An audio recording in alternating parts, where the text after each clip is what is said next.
Oke teman-teman, sekarang kita akan membahas tentang array. Jadi array merupakan sebuah tempat untuk menyimpan beberapa objek atau data dalam sebuah variabel. Sekarang kita akan masuk ke contoh. Di sini kita buat sebuah variabel baru di sini dengan nama array r. Kemudian di sini tipenya adalah array, kemudian any. Karena kita akan memasukkan beberapa objek dengan tipe data yang berbeda. Kemudian kita bisa menggunakan array of di sini. Nah, di sini kita bisa memasukkan beberapa data, misalkan integer. Kemudian kita bisa memasukkan string juga. Kemudian kita bisa memasukkan boolean. Oke, sekarang kita print. Untuk menampilkan sebuah data pada array, kita akan menggunakan perulangan. Oke, di sini i in r. Nah, kemudian kita printlan di sini i. Jadi artinya nilai i yang ada di dalam r akan kita keluarkan. Jadi otomatis i ini akan berada di dalam r. Oke, sekarang kita jalankan.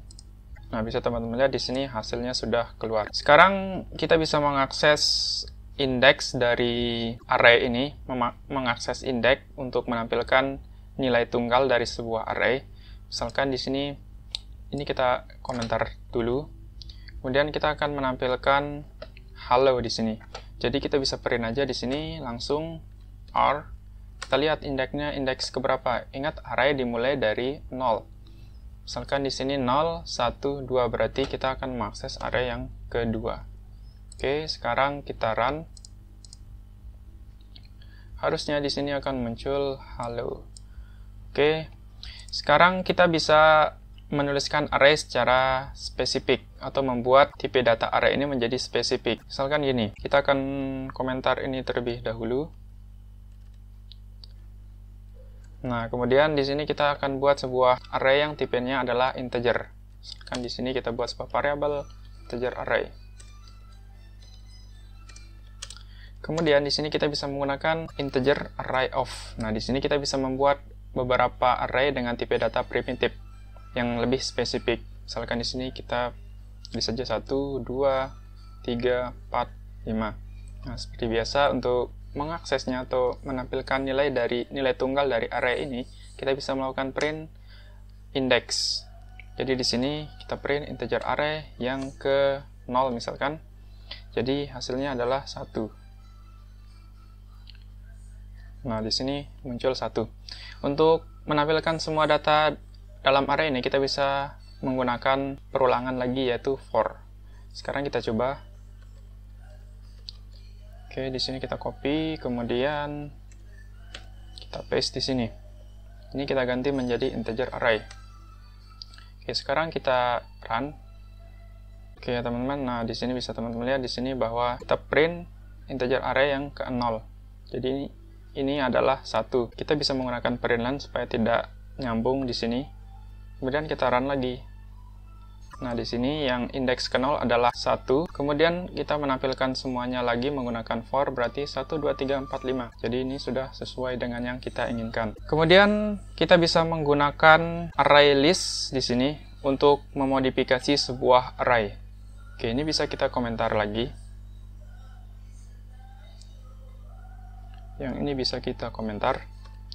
Oke, sekarang kita akan mencoba untuk membuat sebuah array list ketika kita ingin menambahkan atau menghapus sebuah data di dalam array. Oke, di sini kita bisa membuat sebuah variabel baru lagi di sini. Num list misalkan. Kita bisa menggunakan array list of sini. Nah, kemudian kita bisa tentukan tipe datanya secara spesifik di sini. Misalkan kita mau integer. Jadi di sini kita bisa memasukkan data integer. Misalkan 1, 2, 10, 4. Nah, sekarang ketika kita print lagi di sini, kita bisa menggunakan for ya di dalam num list. Oke. Untuk for sendiri nanti kita akan bahas secara sendiri-sendiri di video berikutnya. Teman-teman jangan khawatir bila belum mengerti.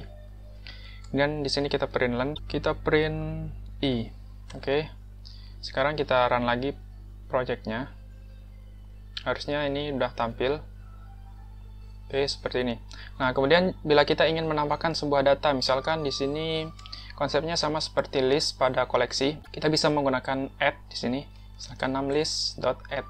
Nah, kita bisa menambahkan elemen atau data apa yang mau kita tambahkan. Misalkan kita ingin menambahkan data 20. Kemudian kita run lagi. Harusnya di sini setelah 4 akan ada 20. Nah, seperti ini. Ini sudah sesuai dengan yang kita inginkan. Kemudian kita juga bisa menghapus. Di sini misalkan numList.remove. Nah, misalkan kita ingin meremote sesuai dengan indeks, kita bisa menggunakan remove add. Misalkan kita ingin meremote data yang ada pada indeks ke 0, yaitu 1. Kita bisa tulis di sini 0. Oke, sekarang kita run, harusnya 1 sudah hilang dari daftar kita. Nah, dimulai dari 2 sekarang. Oke, teman-teman, itu adalah konsep dari array di dalam Kotlin.